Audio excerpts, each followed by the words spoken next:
went and how you thought your team played and the effort they put in such a long game? It's, what we tried to emphasize with the kids was that, they were under tournament level pressure in a hostile environment for 2 straight hours here. And I think that's the lesson, the invaluable part of this game here tonight was that we reacted real well to that. Every time there was some adversity, we stepped up and found another person to make a big play. It just kept the game going on and on and on.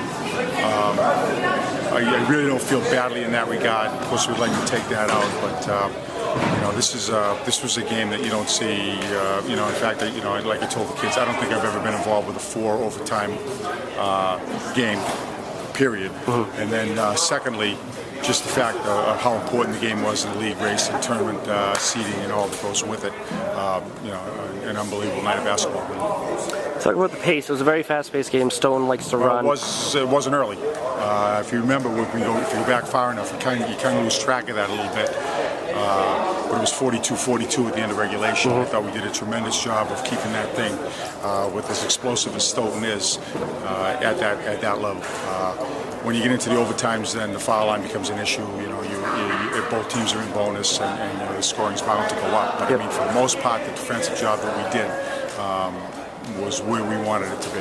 And keeping them to 42 in a regulation, 32-minute game was a real accomplishment for our kids, I thought. Talk about your team's second chance points that really seem to help keep you in the game. That's hopefully something that was something we wanted to kind of accentuate here. Stoughton athletically is terrific, but they are perimeter oriented. We've got a couple of kids, that are real comfortable down on the block, and that's an advantage I thought we have over that. And that's all part of the plan. Talk about the atmosphere. You got a lot of fans here, and what it's like for your team to play in front of that. Yeah, I mean it's tournament atmosphere is what it is.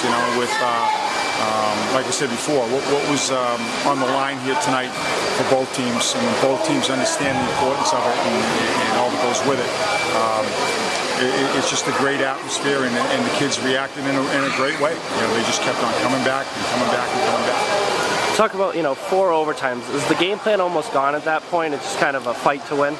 Well, you keep on trying to pull it out of the kids, and to our credit, I don't think we blinked. I think we just kept on coming at people. I never felt that we took a defensive possession off, and fortunately for us, we didn't, because these guys are so explosive that they can take over a game. When they had, it was one of those games where I don't think we ever separated either team over 5 points. But the couple of times that we did, we had timely shots. Eric McKinnon hit a big 3. Dwayne Johnson hit a big 3. We went from, I think, 5 down to 2 down. Now it's a game again. And the kids just kept on coming. I mean, there was just no let up. They really didn't. If you know what we were trying to accomplish on the defensive end, there really was no misidentifying of the responsibilities at any point. And that's the real credit, because that was a long time to be in the pressure cooker like they were tonight.